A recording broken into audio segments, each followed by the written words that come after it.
వృధాగా పడి ఉన్న భవనాలు ఎందుకు వృధాగా ఉన్నాయి అధ్యక్ష? అక్కడ సీఎం గారి కార్యాలయం పెట్టుకోవడం కోసం చంద్రబాబు నాయుడు గారు దాదాపు 15 కోట్లు ఖర్చు పెట్టి ఒక కార్యక్రమం చేసుకున్నారు, అక్కడ డెవలప్మెంట్ చేసుకున్నారు. అది కూడా వదిలేసి వచ్చారు అధ్యక్ష. ఇప్పుడు అక్కడ ఉండకపోయినా బూజులు పట్టేసినా దాని కరెంటు బిల్లులు దానికి తుడిచే కార్యక్రమానికి మనం డబ్బులు కట్టాలి. అది పరిస్థితి అధ్యక్ష. ఇవన్నీ ఇచ్చినందుకు మనకి అక్కడ హెర్మిటేజ్ బిల్డింగ్ని తెలంగాణ వాళ్ళు వాడుకోవడానికి ఇచ్చారు అధ్యక్ష.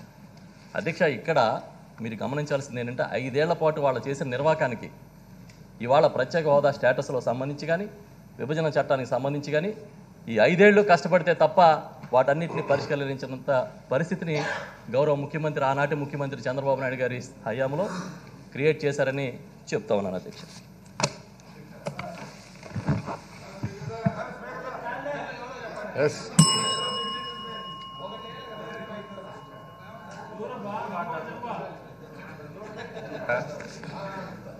నేను ఆయనలాగా లేని విషయాలు ఏం మాట్లాడిన అధ్యక్ష. నేను స్ట్రైట్గా క్వశ్చన్స్ అడుగుతాను, మంత్రి గారు నోట్ చేసుకుని చెప్పాలి.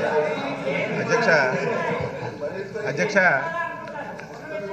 మంత్రి గారు అన్నీ చెప్పారు. ప్రతిపక్షంలో ఉన్నప్పుడు గౌరవ జగన్మోహన్ రెడ్డి గారు ప్రతి కాలేజీకి వెళ్ళారు, నిరాహార దీక్షలు చేశారు, ప్రజలకు చైతన్యపరిచారు అని చెప్పి అన్ని విషయాలు చెప్పారు అధ్యక్ష. నేను అంగీకరిస్తున్నాను అధ్యక్ష. మీరు చెప్పింది ఏంటి అధ్యక్ష? చంద్రబాబు నాయుడు గారు బీజేపీతో కలిసిపోయారు, రాష్ట్రానికి ప్రత్యేక హోదా తీసుకురావడంలో విఫలమయ్యారు. రేపు ఎన్నికలు వస్తున్నాయి, 23 సీట్లు గెలిపించండి, ఢిల్లీ మెడలు వంచి నేను ప్రత్యేక హోదా తీసుకొస్తామని చెప్పి సాక్షాత్తు అప్పుడు ప్రతిపక్ష నాయకులు ఇప్పుడు ముఖ్యమంత్రి గారు చెప్పారు. ఒకవేళ నా మాటలు అబద్ధమైతే మీరు ఎప్పుడు తెరలో చూపిస్తారు, చూపించమని నెంబర్ 1 ప్రశ్న అధ్యక్ష. రెండవది అధ్యక్ష, అతి ప్రధానమైనటువంటి క్వశ్చన్ అధ్యక్ష, అతి ప్రధానమైనటువంటిది షెడ్యూల్ 9 and 10 అధ్యక్ష. ఇప్పుడే మంత్రి గారు చెప్పారు మీరు ఓటుకు నోటు కేసులో పారిపోయి వచ్చారని. హైకోర్టులో అధ్యక్ష ఒక రాష్ట్రంలో గౌరవప్రదమైనటువంటి మంత్రిగా ఉండి హైకోర్టులో కొట్టేసినటువంటి కేసు కూడా ఇక్కడ ప్రస్తావిస్తున్నారు అధ్యక్ష. దాని జోలికి కూడా నేను పోవడం లేదు అధ్యక్ష. ఈరోజు 9th 10th షెడ్యూల్స్ అధ్యక్ష, ఈరోజు నేను స్ట్రైట్గా నేను ఎవరిని విమర్శించదలుచుకోవాలి. 9th 10th షెడ్యూల్స్లో 9th షెడ్యూల్లో 89 సంస్థలు ఉన్నాయి అధ్యక్ష. ముఖ్యమంత్రి గారు నాకు తెలిసి గుర్తులేదు 5-6 పర్యాయాలు గౌరవ కేసీఆర్ గారు మన ముఖ్యమంత్రి గారు సమావేశాలు పెట్టడం జరిగింది అధ్యక్ష. అందులో మన మంత్రి గారు ఇప్పుడు సమాధానం ఏం చెప్పారంటే 69 అంశాలకి అవగాహన ఒప్పందం అయింది, ఇది రేపో ఎల్లుండో తేలుతుందన్నారు. దయ ఉంచి ఏ 69 అంశాలు కేసీఆర్ గారితో మన ప్రభుత్వం ఒప్పందం చేసుకుంది, ఎన్ని సమస్యలకి పరిష్కారం దొరికిందో చెప్పమని చెప్పి అడుగుతున్నా అధ్యక్ష. ఆ రోజు చంద్రబాబు నాయుడు గారు భవనాలన్నీ వదిలి విడిచిపెట్టారు, అవి తూర్పు పెట్టేస్తున్నాయి, అవి కరెంటు బిల్లులు కట్టడం లేదని ఇంకో మాట చెప్పారు అధ్యక్ష. మేము కూడా మీ అంత తెలివైన వాళ్ళం కాదు. మేము ఎందుకు ఆ భవనాలు ఉంచామంటే ఈరోజు అనేక సమస్యలు ముడిపడి ఉన్నాయి. ఈరోజు మనకి సాక్షాత్తు 1,97,000 కోట్లు విలువ గల ఆస్తులు 9th షెడ్యూల్ ఉన్నాయి అధ్యక్ష. 1,97,000 కోట్లు 9th షెడ్యూల్ ఉన్నాయి. అది నేను చెప్పడం కాదు, షీలాబేడి కమిటీ చెప్పింది. 10th షెడ్యూల్స్లో దాదాపుగా 1,37,000 కోట్లు ఆస్తులు రెండు రాష్ట్రాలు పంచుకోవాలి అధ్యక్ష. మాకు చాలా సందర్భాల్లో కమిటీ వేశారు అధ్యక్ష. ఆ రోజు తెలంగాణలో 3 మంత్రులతోని, ఆంధ్రాలో 3 మంత్రులతోని గవర్నర్ గారు కమిటీ వేస్తే 5-6 పర్యాయాలు వెళ్ళి మాకు అసెంబ్లీ ఇవ్వండి, సెక్రటరియట్ ఇవ్వండి అంటే మాకు ఇవ్వడానికి అభ్యంతరం ఏమి లేదు, మీరు ఈ 2 విషయాలు తేల్చండి.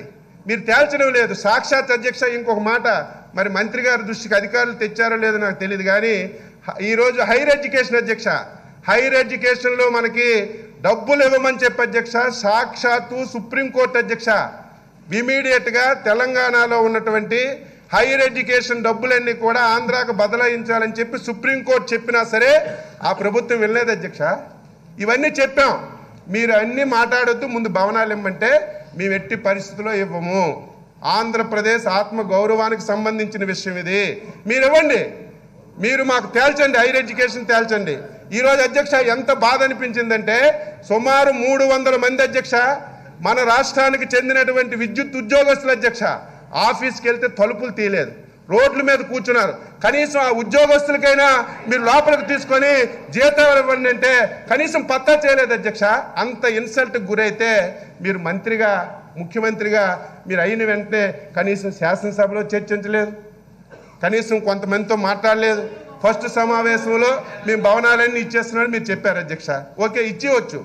నేను సూటిగా అడుగుతున్నాను, మీరు ఇన్ని భవనాలు ఇచ్చారు కదా, ఒక్క పైసా అంటే ఒక పైసా మన రాష్ట్రానికి వచ్చిందా? వస్తే చెప్పమని సూటిగా మంత్రి గారికి అడుగుతున్నాను. లేకపోతే 65 అంశాలకి అవగాహన ఒప్పందం అయిందన్నారు. ఏ అంశాలు 65 అంశాలు ఏ అంశాలు ఒప్పందం అయ్యాయి? ఒప్పందం అయితే ఎప్పుడు లోపల బదలాయిస్తున్నారు? దీనివల్ల మన రాష్ట్రానికి ఎంత డబ్బు వస్తుంది? ఈ విషయాలన్నీ గౌరవ మంత్రి గారు చెప్పాలి తప్ప ఇప్పుడు పాతదే అధ్యక్ష. 6 మాసాలు అయింది, మొదటి అసెంబ్లీలో తిట్టారు, రెండో అసెంబ్లీలో తిట్టారు, 6 మాసాలు అయినా సరే ఇంక మాకే తిడుతున్నారు. దీనివల్ల ఉపయోగం లేదు అధ్యక్ష. మీరు చెప్పినట్టుగా ఆంధ్రప్రదేశ్ ప్రజలు మాకు నమ్మలేదు, వాడగొట్టారు, మీకు గెలిపించారు, 22 పార్లమెంట్ స్థానాలు ఇచ్చారు. ఢిల్లీ వెళ్ళండి, ఢిల్లీ వెళ్తున్నారు అధ్యక్ష. ఇంకో మాట, ఢిల్లీ వెళ్తున్నారు, వస్తున్నారు, ఢిల్లీలో గంటలు ఉంటున్నారు. ఏ మంత్రి ఇంటర్వ్యూ ఇవ్వడం లేదు, ఇంటర్వ్యూ తీసుకొని వెళ్తున్నారా లేకపోతే దేనికి వెళ్తున్నారు అది కూడా తెలియడం లేదు అధ్యక్ష. దయ ఉంచి మేము ఒకటే అధ్యక్ష, మీరు ఇచ్చిన మాట ప్రకారం 22 స్థానాలు ఇస్తే మేము ప్రత్యేక హోదా తెస్తామని సాక్షాత్తు గౌరవ ముఖ్యమంత్రి గారు చెప్పారు. ఆ మాట నిలబెట్టుకోమని చెప్పి నేను ముఖ్యమంత్రి గారు కోరుతున్నాను అధ్యక్ష. కంక్లూడ్ చేయండి. Minister finance, minister finance. Sir, ఇప్పుడు ఆయన చెప్తూ భవనాలు ఇచ్చారు, డబ్బులు ఏమైనా ఇచ్చారా అని అడుగుతున్నారు అధ్యక్ష. అధ్యక్ష, ఆ భవనాల మీద మనకు హక్కులు లేవు అధ్యక్ష. వాడుకునే స్వేచ్ఛ ఇచ్చారు. అవి సెక్రటేరియట్లో బిల్డింగ్స్ సార్. వీళ్ళు ఉన్నప్పుడు చేసే నిర్వాకానికి చాలా భవనాలు ఆక్యుపై చేసుకున్నారు అధ్యక్ష. అక్రమంగా ఆక్యుపై చేసుకున్నారు. ఒక్క భవనాన్ని తిరిగి స్వాధీనం చేసుకోలేకపోయారు. ఎందుకంటే మన వీక్నెస్ అధ్యక్ష. అక్కడ ఆ వీక్నెస్ వల్ల, ఓటు నోటు వీక్నెస్ వల్ల పారిపోయి వచ్చిన మాట వాస్తవం అధ్యక్ష. మీరు మమ్మల్ని ఖండించవచ్చు కానీ ప్రజలను ఖండించలేరు అధ్యక్ష. అధ్యక్ష, రెండోది ఇప్పుడే అడిగారు అధ్యక్ష గౌరవ సభ్యులు. అధ్యక్ష, గౌరవ సభ్యులు అచ్చెన్నాయుడు గారు అడిగారు అధ్యక్ష. ఆయన సమాధానం చెప్పనివ్వండి. ఈ తెలంగాణ రాష్ట్రం షీలా బీడే కమిటీ ఇచ్చిన సిఫార్సులో దేనికి అంగీకరించిందని అడిగారు అధ్యక్ష. 68 లిస్ట్ ఉంది అధ్యక్ష. మీరు సమయం ఇస్తే చదువుతాను అధ్యక్ష. చెప్పమంటారా? లిఖితపూర్వకంగా ఇవ్వండి, వారికి పంపిస్తాం అధ్యక్ష. అది తర్వాత అధ్యక్ష, ఢిల్లీతో రిలేషన్ గురించి మాట్లాడతారు అధ్యక్ష. వాడు అసలు ఎన్ని నాలుకలు ఎన్నిసార్లు మాట్లాడేసారో తెలుగుదేశం పార్టీకి లెక్కే ఉండదు అధ్యక్ష. ఒక్కసారి మోడీ గొప్పోడు అంటాడు, ఇంకోసారి అసలు ఆయన పనికిమాలినోడు అంటారు. రకరకాలుగా చివరికి ఏ స్థితి అంటే సార్, మళ్ళీ ఇవాళ మోడీని వదిలేసి మనం తప్పు చేసామని మాట్లాడుతూ ఉన్నారు అధ్యక్ష. అదేదో ఒక పద్ధతి ప్రకారం చేస్తుంటే కనీసం మీ దీనికి గౌరవం ఉండేది అధ్యక్ష. ఈ రాష్ట్రానికైనా ప్రయోజనం దక్కి ఉండేది. అది చేయలేదు, ఇది చేయలేదు, గాలిలో వదిలేసి వచ్చి ఇప్పుడు ఈ 6 నెలల్లో ఏదో జరగలేదు, ఈ రాష్ట్రానికి చాలా తప్పులు జరిగిపోయినట్టుగా మాట్లాడడం అనేది అంత అసంబద్ధం అధ్యక్ష. దయచేసి మీ ద్వారా సభ్యులకు చెప్తా ఉన్నాను, విభజన చట్టంలోని ఏవైతే అంశాలు ఉన్నాయో వాటిని సాధించడానికి కానీ, ప్రత్యేక హోదా సాధనకు కానీ మా గౌరవ ముఖ్యమంత్రి జగన్మోహన్ రెడ్డి గారి ద్వారా మేమందరం కూడా ఆయన నాయకత్వంలో కష్టపడి పనిచేస్తామని చెప్పి తెలియజేస్తున్నాను అధ్యక్ష. గోవర్ధన్ రెడ్డి గారు. ధన్యవాదాలు అధ్యక్ష.